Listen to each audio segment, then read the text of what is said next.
امنیت سرجمعی، فضای آسایشته، عدالت اجتماعی، برابر حقوقی و تامین حقوق و منفعت‌های انسان و شهروند بر رشد و انکشاف دولت مساعدت می‌کند.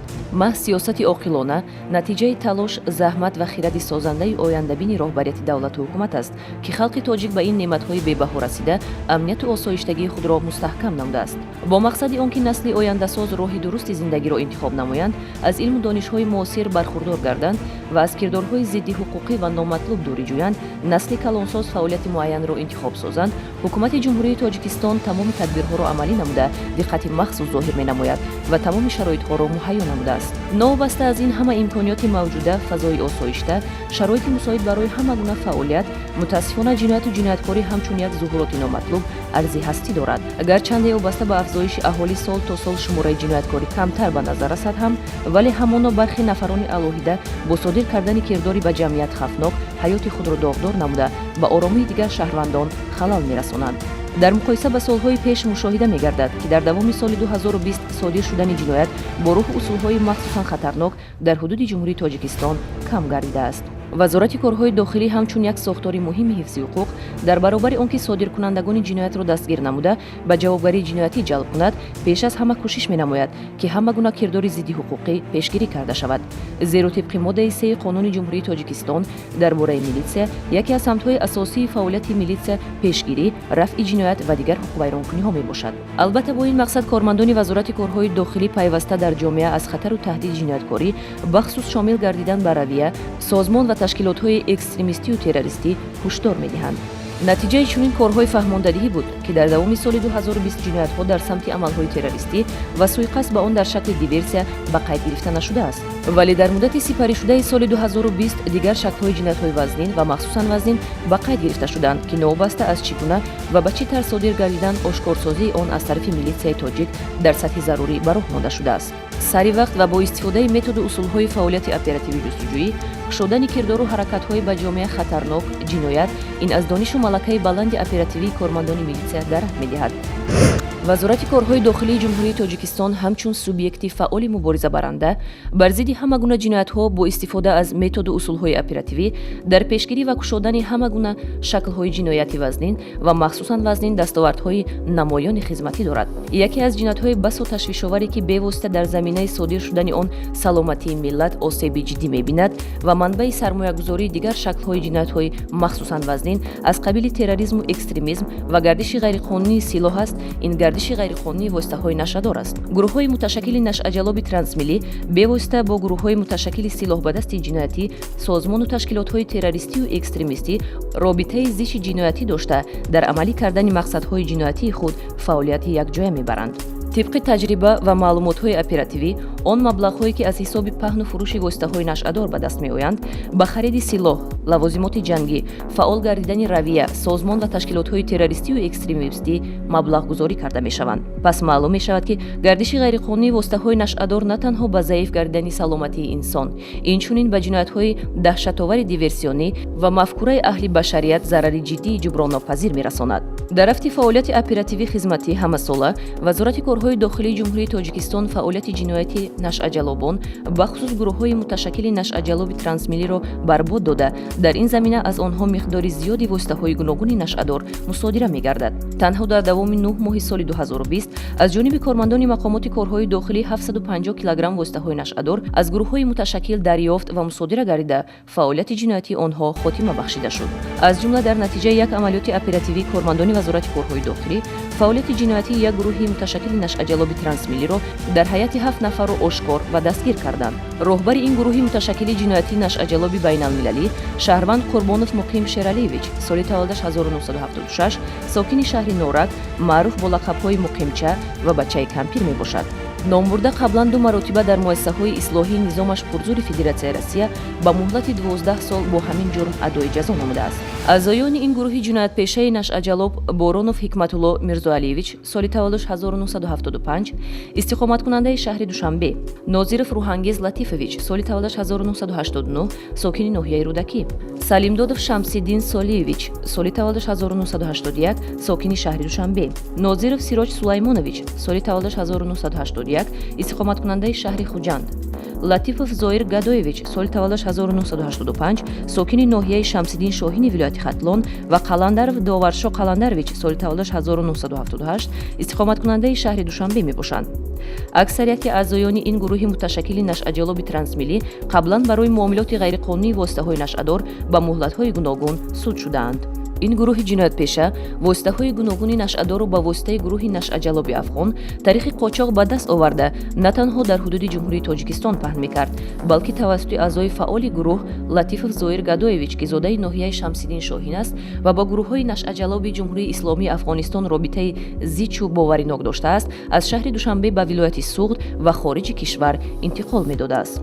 чуноне аз рафти коркард ва чорабиниҳои оперативӣ тафтишотӣ ошкор гардид, фаъолияти ин гурӯҳи нашъаҷалоби трансмилӣ дар кишварҳои осиёи миёна, бахусус ҷумҳурии қазоқистону қирғизистон ва ҷумҳуриҳои қавқоз доман паҳн карда, ҳатто дар шаҳрҳои бузурги Федератсияи Россия, Москва, Санкт-Петербург, Самара ва Оренбург, сарвари гурӯҳи муташаккили нашъаҷалоби трансмилӣ Муқим Қурбонов бо истифода аз ҳаммаслаконаш тиҷорати маргбори худро амалӣ мекардааст.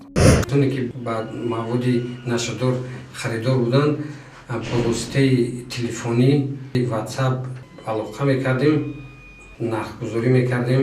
از فدراسیون روسیه به من آدرس میکردن، باز من این آدرس رو به فدراسیون روسیه روان میکردم.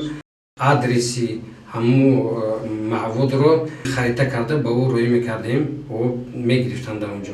ҳангоми кофтуков аз манзилҳои истиқоматӣ ва махфигоҳҳои ин гурӯҳи нашъаҷалоби трансмилӣ 70 килограмм воситаҳои гуногуни нашъадор дарёфту мусодира карда шуд. раванди корҳои оперативӣ тафтишотӣ ошкор сохт, ки 7 адад автомашинаи гаронарзиши хориҷӣ бо арзиши умумии 1 миллион сомонӣ, 3 хонаи истиқоматии сеҳуҷрагӣ дар биноҳои баландошёнаи шаҳри Душанбе бо тамоми таҷҳизот ва таъмирҳои гарон, манзили истиқоматии боҳашамат воқеъ дар шаҳри Норак, арзиши умумияш 10 миллион сомонӣ, ҳама аз ҳисоби фурӯши маводи заҳрогини нашъа ба даст омадааст. ба ин монанд коркардҳои оперативии кормандони милитсия, фаъолияти пинҳонии як шабакаҳои дигари интиқолдиҳандаи воситаҳои нашъадорро, ки аз ҷумҳурии исломии Афғонистон ба таври қочоқ ба ҳудуди ҷумҳурии Тоҷикистон ворид намуда, сипас ба дигар кишварҳои хориҷӣ интиқол медоданд, ошкор намуданд. шаҳрванд Дарғиев Раҷабалӣ Маҳмадалиевич соли таваллудаш 1984 истиқоматкунандаи ноҳияи Фархор аз ҷониби кормандони милитсия бо гумони паҳну фурӯши воситаҳои нашъадор дастгир гардид. ҳангоми кофтуков аз манзили истиқоматии номбурда дар 3 бор халтаи полиэтиленӣ миқдори махсусан калони воситаҳои нашъадор аз ҷумла 68 килограмму 672 грамм воситаи нашъадори нави афюн ва 1 килограмму 964 грамм маводи психотропии нави метамфетамин дар маҷмӯъ ба миқдори 70 килограмму 436 грамм воситаҳои нашъадор дарёфту мусодира карда шуд. вақте мо бо шаҳрванди ҷумҳурии исломии Афғонистон вохӯрдан, байни мо парол буд. парол яъне ба оводи шағол. аё як бор оводи шағол кардам ин тараф, ман ин тараф як борга оводи шағол кардам, аё гаштану боромондам, ман рафта боро дарёфт карда гирифта овардам. гурӯҳҳои муташаккили нашъаҷалоб бо мақсади коста гардонидани одобу ахлоқи ҷавонон, ҷалби ин нерӯи созанда ба истеъмол ва истифодаи воситаҳои нашъадор ва аз ин ҳисоб манфиат ба даст овардан, воситаҳои нашъадорро дар шакли ҳабҳои сахттаъсири наркологию психотропӣ вориди мамлакат махсусан шаҳри Душанбе намуда, дар тарабхонаҳо, марказҳои дилхушӣ, дискоклубҳо ва дигар ҷойҳо паҳн мекунанд. дар натиҷаи таҳти коркардҳои оперативӣ қарор додани фаъолияти ғайриқонунии як гурӯҳ муташаккили ҷиноятии трансмилии нашъаҷалоб, ки ба интиқоли ҳабҳои наркологии экстази аз хориҷ ба ҳудуди ҷумҳурии Тоҷикистон машғул буд, кормандони милитсия сарчашмаи интиқолдиҳандаи онро муайян ва нафари тақсимкунандааш дар шаҳри Душанберо дастгир карданд ва аз ин шабакаи трансмилӣ дар ҳаҷми махсусан калон 2224 адад ҳабҳои мадҳушкунандаи синтетикӣ дарёфту мусодира намуданд. нашъаҷалобон барои роҳ ёфтан ба бозори сиёҳ ва интиқол додани воситаҳои нашъадор аз ҳама гуна роҳу воситаҳо истифода бурда, маводи мухаддиро дар шаклҳои гуногун ва ба тарзҳои махсус омода менамоянд. вақтҳои охир ба мушоҳида мерасад, ки дар баробари ҳабҳои синтетикӣ, воситаҳои нашъадори нави кристалл, ки маводи шаффофи сафедранг ва ба шишапора монанд мебошад, аз ҷониби нашъаҷалобон ба муомилот бароварда мешавад. хушбахтона қасди ҷинояткоронаи нашъаҷалобон навобаста аз тарзу воситаҳои кашф намудаашон аз ҷониби кормандони милитсия пешгирӣ мегардад. сайдалиев сердар ҷамкулович соли таваллудаш 1984 сокини ноҳияи дӯстии вилояти хатлон дар пайи як амалиёти кормандони раёсати кофтукови ҷиноӣ вазорати корҳои дохилӣ бо 2 килограмм маводи нашъадори сахттаъсири нави кристалл дар кӯчаи неъмат қарабоеви шаҳри душанбе боздошт гардид. раванди тафтишот муайян намуд ки ин нафари нашъаҷалоб боз дар паноҳгоҳи махсус яъне дар манзили истиқоматиаш воқеъ дар ноҳияи дӯстӣ 10 килограмму 486 грамм маводи нашъадори афёнро пинҳон нигоҳ дошта мехост ба фурӯш гузорад. аз рӯи нишондоди гумонбаршуда 2 килограмм воситаи нашъадори нави кристалл дар бозори сиёҳ арзиши $200,000 амрикоиро доштааст. ҳайати шахсии вазорати корҳои дохилӣ аз кормандони ботаҷриба ҷасуру бомаҳорат мукаммал гардида онҳо на танҳо дар пешгирии ҷиноятҳо балки дар ошкорсозии ҷиноятҳои пеш содир гардида ва боздошти гумонбарон саҳми назаррас доранд. моҳи январи соли 2018 оиди бедарак гардидани ҳайдар ва замирамоҳ файзалиева соли таваллудаш 1991 сокини шаҳри душанбе кӯчаи алишер навоӣ ба милитсия хабар дода буданд. ҷустуҷӯ ва кофтуковиҳои оперативӣ оиди пайдо намудани ҳайдар ва замирамоҳ дар ҳудуди шаҳри душанбе ва ноҳияҳои атроф ба роҳ монда шуда буд, вале мутаассифона ягон маълумоти комил ба даст намеомад. дар ин радиф моҳи апрели соли равон бедарак ғайб задани меҳрафрӯзи холмирзо соли таваллудаш 2001 истиқоматкунандаи ноҳияи исмоили сомонӣ деҳаи алхитой миёни мардум ва дар шабакаҳои иҷтимоии интернетӣ шубҳаю гумон овозаҳои гуногунро ба вуҷуд овард. дар натиҷаи кофтуков дар теппаҳои болои деҳаи харангоми ноҳияи варзоб мавзее ки тахминан 50-60 метр чуқурӣ дорад гурӯҳи оперативии тафтишотии кормандони милитсия дар якҷоягӣ бо мақомоти прокуратура аз зери хок 2 ҷасади ҷинси занро пайдо намуданд. ташхиси тибби суддӣ ҷасадҳо ошкор кард ки шахсони фавтида аз марги маъмулӣ не балки бо роҳи зӯроварӣ буғӣ кардан ба ҳалокат расонида шуданд. акнун пас аз дарёфти ҷасадҳо ҳар як корманди оперативии милитсияро зарур буд то шахсияти ҷасадҳоро ошкор ва гумонбарони содиркунандагони ин ҷинояти махсусан вазминро муайяну дастгир созанд. бо ба роҳ мондани методҳои оперативӣ дар содир кардани ин ду далели ҷинояти одамкушӣ ҳамчун гумонбар шаҳрвандон Сафаров Дониёр Каримович соли таваллудаш 1992 ва Раупов Саъдулло Абдуллоевич соли таваллудаш 1992 истиқоматкунандагони шаҳри Душанбе ноҳияи Исмоили Сомонӣ кӯчаи Деҳнаваки боло дастгир гардиданд. ҳар ду ҷиноят якранг дар заминаи озори ҷинсӣ ва қасду нияти ноҷавонмардона барои амалӣ кардани кирдорҳои дорои хусусияти шаҳвонӣ дошта аз ҷониби ин ду нафар бадахлоқ содир гардидааст.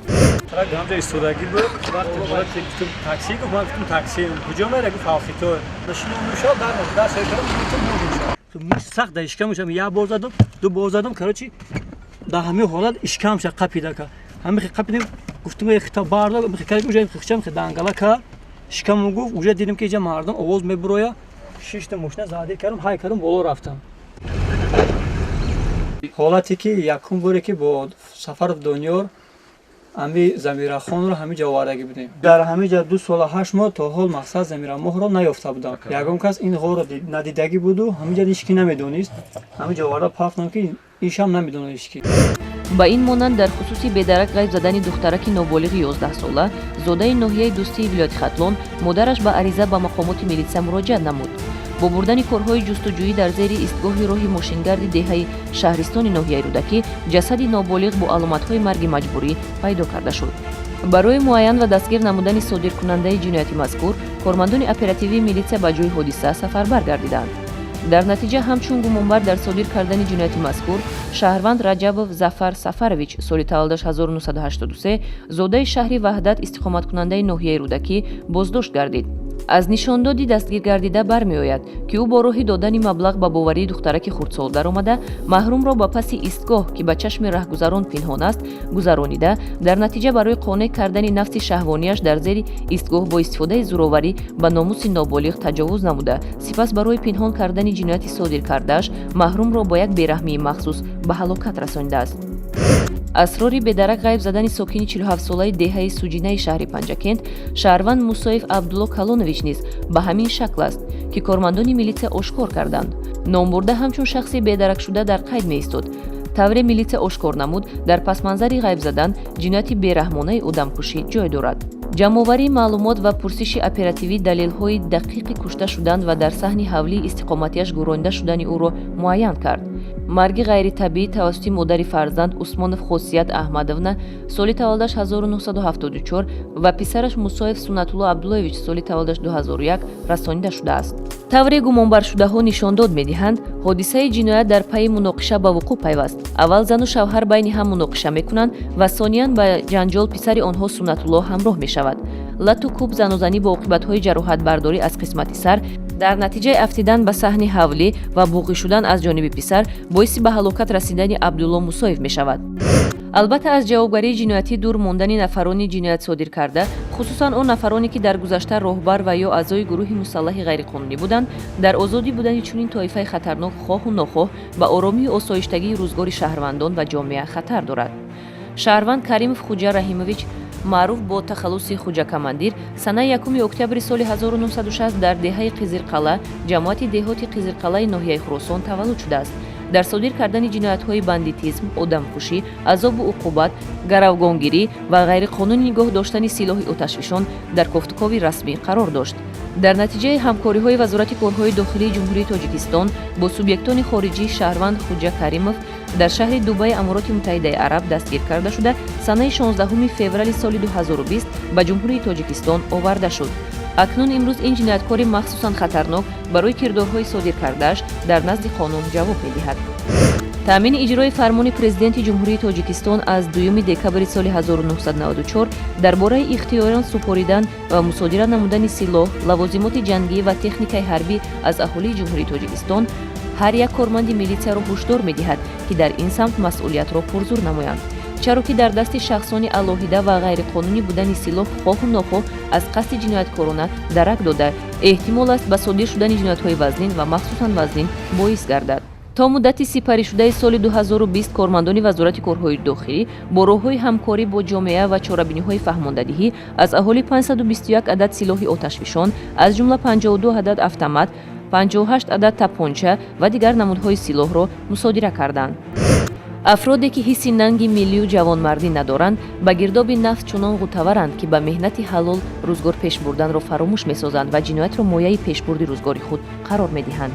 қаллобӣ ё худ мардумфиребӣ бо истифода аз боварӣ ҷиноятест, ки мақсади асосии гумонбар содиркунандаи он танҳо ба даст овардани молу сарват ва маблағ бо роҳи фиреб аст. ин шакли ҷиноят, яъне қаллобӣ, дар ҷомеа имрӯз бештар ба қайд гирифта шуда, ошкоро маълум аст.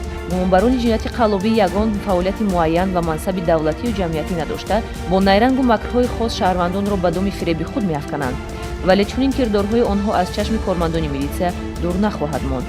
зоиров Эшонқул Насриддинович соли таваллудаш 1981 сокини деҳаи Гулбулоқи ҷамоати деҳоти Оқсуи ноҳияи Данғара бо шаҳрванди Ҷумҳурии Халқии Хитой бо номи Ли Хофу шинос шуда, худро хешу табори роҳбари олимақоми давлатӣ муаррифӣ намуда, вале дар асл ягон робитаи хешу таборӣ ва шиносоӣ бо наздикони роҳбарияти мамлакат надорад, дар якҷоягӣ бо Ли Хофу ҷамъияти дорои масъулияташ маҳдуди истихроҷи маъданҳои кӯҳии Тоҷикистону Хитойро таъсис дода, худаш ба ҳайси директор ва муовини директор Ли Хофу таъин мегардад. зоиров Эшонқул бо роҳи фиреб ва сӯистифодаи боварӣ ба боварии шаҳрванди Ҷумҳурии Халқии Хитой Ли Хофу даромада, ба ӯ ваъда медиҳад, ки иҷозатномаи истихроҷи тилло ва ба расмият даровардани ҳуҷҷатҳои дахлдорро аз дастгоҳи президенти Ҷумҳурии Тоҷикистон мегирад ва бо ҳамин тарз аз давраи соли 2017 то моҳи майи соли 2020 аз Ли Хофу маблағи 1 миллиону 600 ҳазор доллари Иёлоти Муттаҳидаи Амрикоро гирифта ба эҳтиёҷоти шахсии худ сарф менамояд.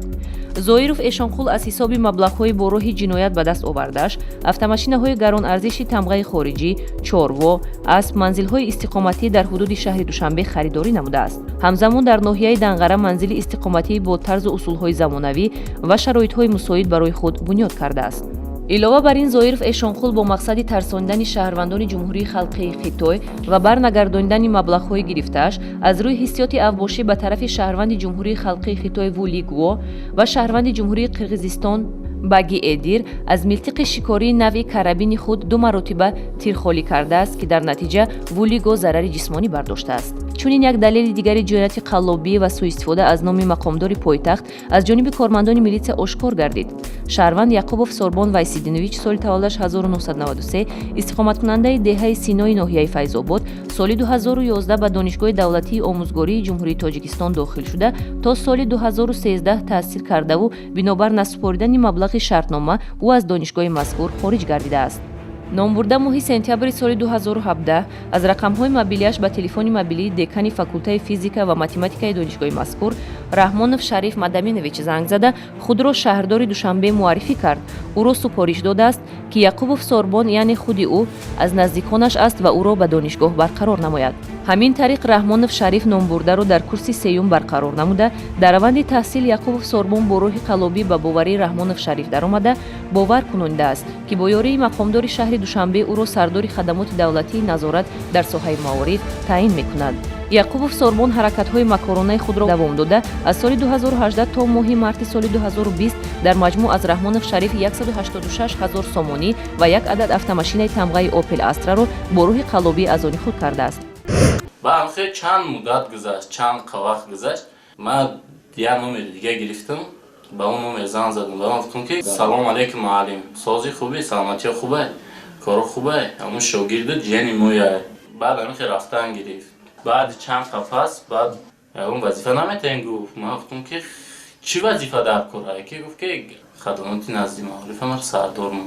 бо рушд кардани олами техника ва се истифодаи шабакаи интернет аз ҷониби шаҳрвандон ҷиноятҳои кибернетикӣ низ кам нестанд. далели дигари ҷинояти қалобӣ аз ҷониби кормандони милитсия ба қайд гирифта шудааст. тавассути шабакаи интернет содир гардидааст.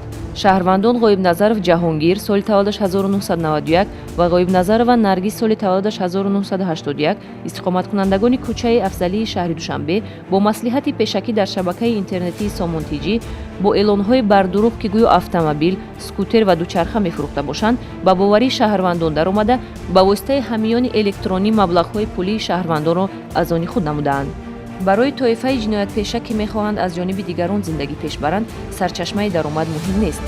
далелҳоеро милитсия ошкор кард, ки гумонбарон бо таҳдиди паҳн намудани маълумот ва аксу наворҳои беобрӯкунанда тавассути шабакаҳои иҷтимоии интернет ба ҷинояти тамаҷҷӯӣ даст зада, аз ин ҳисоб маблағ ба даст оварданд.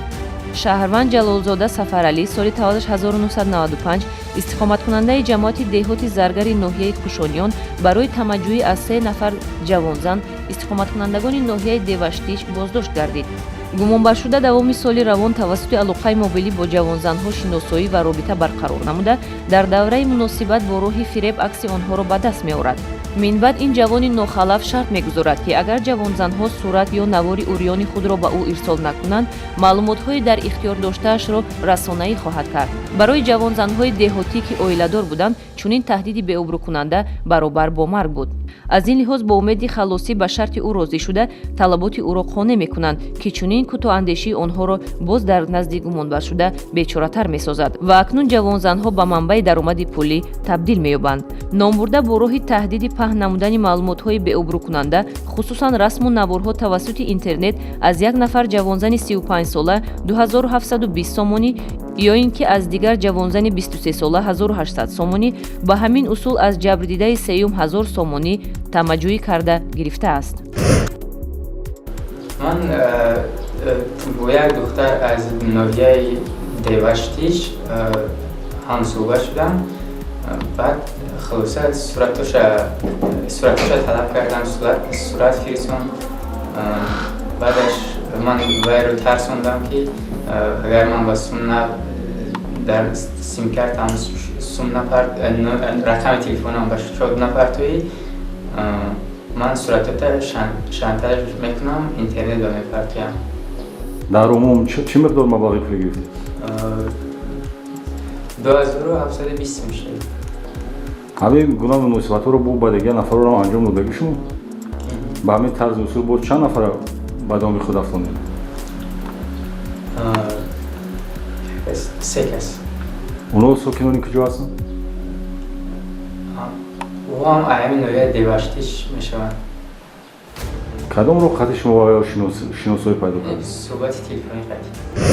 расидан ба истиқлолияти энергетикӣ яке аз ҳадафҳои стратегии сиёсати ҳукумати ҷумҳурии Тоҷикистон эътироф гардида, ҷиҳати расидан ба он пайваста талошу заҳматҳои зиёд равона карда шудааст. масъалаи басо муҳиме ки мавриди таваҷҷӯҳи роҳбарияти олии кишвар қарор дорад, ин истифодаи самаранок ва сарфакоронаи нерӯи барқ ва саривақт пардохт намудани ҳаққи истифодаи он аз ҷониби аҳолӣ мебошад. вале чорабиниҳои оперативи ҷустуҷӯи кормандони милитсия ошкор кард, ки бархе нозирони барқ барои ба даст овардани манфиат роҳу воситаҳоеро ҷӯё шуда ва буҷаи давлат зарар мерасонданд. дар натиҷаи пешбурди як қатор чорабиниҳои оперативӣ ҷустуҷӯӣ аз ҷониби кормандони милитсия як гурӯҳи ҷинояткорон ки рахна намудани истиқлолияти энергетикиро дар ҳудуди пойтахт мавриди ҳадафҳои нопоку хавфноки худ қарор доданд муайяну ошкор карда шуданд. шаҳрвандон азизов маҳмадӣ болтаевич соли таваллудаш 1964 истиқоматкунандаи шаҳри душанбе, собиров тоҷиддин достиевич соли таваллудаш 1978 истиқоматкунандаи шаҳри ҳисор ки дар хадамоти алоқаи назди ҳукумати ҷумҳурии тоҷикистон кор ва фаъолият мекунанд бо мақсади ба даст овардани фоидаи муфт бо истифода аз таҷҳизот ва барномаҳои махсуси компютерӣ роҳи кам кардани нишондиҳандаҳои ҳисобхонакҳои электронии барқиро пайдо намуда нозирони шабакаҳои барқии ноҳияи шаҳри душанберо ба ин кирдори ҷиноятӣ ҷалб намудаанд. нозирони барқ бо маслиҳати пешакӣ бо муштариён бо пешниҳоди маблағи муайяни пулӣ аз манзилҳои истиқоматии онҳо ҳисобхонакҳои барқиро худсарона бетартиб додани санадҳои лозима кушода гирифта ҳисоби онро кам мекарданд. бо бурдани чорабиниҳои мақсаднок 20 нафар нозирони шабакаҳои барқии ноҳияҳои шаҳри душанбе муайян ва ба мақомоти милитсия дастрас карда шуданд ва нисбаташон дар доираи қонун чораандешӣ карда шуд. рӯз то рӯз дар раванди пешрафти илму техника доман паҳн намудани шабакаҳои интернет вазорати корҳои дохилӣ тавассути шабакаҳои иҷтимоии интернетӣ бевосита бо шаҳрвандон робитаву ҳамкории зичро ба роҳ мондааст. шаҳрвандон бо боварӣ ба воситаҳои шабакаҳои фейсбук, вайбер, имо, ватсап, вичат, телеграм ва дигар шакли алоқаҳои интернетӣ оид ба вайрон гардидани талаботи қонун аз ҷониби дигар шаҳрвандон маълумот, акс ва ё навор ирсол менамоянд ки аз ҷониби масъулини вазорати корҳои дохилӣ ва ҷузъу томҳои он дарҳол мавриди баррасӣ қарор гирифта аз натиҷааш тавассути сомонаҳои интернетии вазорати корҳои дохилӣ маълумот дода мешавад. аз ҷумла тавассути алоқаи хабарнигори фаврии вазорати корҳои дохилӣ як нафар зан модар ки дар федератсияи Россия қарор дорад наворҳои оиди лату кӯб ва азият додани кӯдакони ноболиғаш аз ҷониби шавҳарашро ки воқеан дар хатар будани ҳаёту саломатии кӯдаконро инъикос мекард ирсол намуд. бо бурдани чорабиниҳои оперативӣ ҷустуҷӯи кормандони милитсия шахсияти муаллифи навор ва иҷрокунандаи ҳаракатҳои бераҳмонаро ошкор сохтанд. шаҳрванд имомзода Фирдавс Аббос соли таваллудаш 1986 зода ва истиқоматкунандаи шаҳри Хуҷанд падари ду фарзанд аст ки дар содир намудани ҷиноят дар моддаи 117 қисми 2 кодекси ҷиноятии ҷумҳурии Тоҷикистон пешбинӣ шуда азобу уқубат гумонбар дониста мешавад. бо усули зӯроварӣ ва истифодаи олоти ҷароҳатрасонанда гумонбаршаванда ба кӯдакони хурдсоли худ Илҳомҷони 7 сола ва Сумайяи 6 сола муносибати бераҳмона намуда онҳоро мавриди латуқуб қарор додааст. милитсияи тоҷик имрӯз тавонистааст боварии халқро ба даст оварда пуштибони халқ ва таъмингари адолату баробарӣ бошад. сафи кормандони фаъол ва беҳтарин дар вазорати корҳои дохилӣ рӯз то рӯз афзун гардида заҳмати шабонарӯзии онҳо метавонад ҷомеа ва давлату миллатро аз хатару таҳдидҳо ҳифз созад. бо боварӣ метавон гуфт ки милитсия кафили амният, осоиштагии рӯзгори мардум, фазои орому осудаи давлат ва ҳимоятгари ҳуқуқу озодиҳои иқтисодиву иҷтимоӣ ва сиёсии сокинони кишвар аст.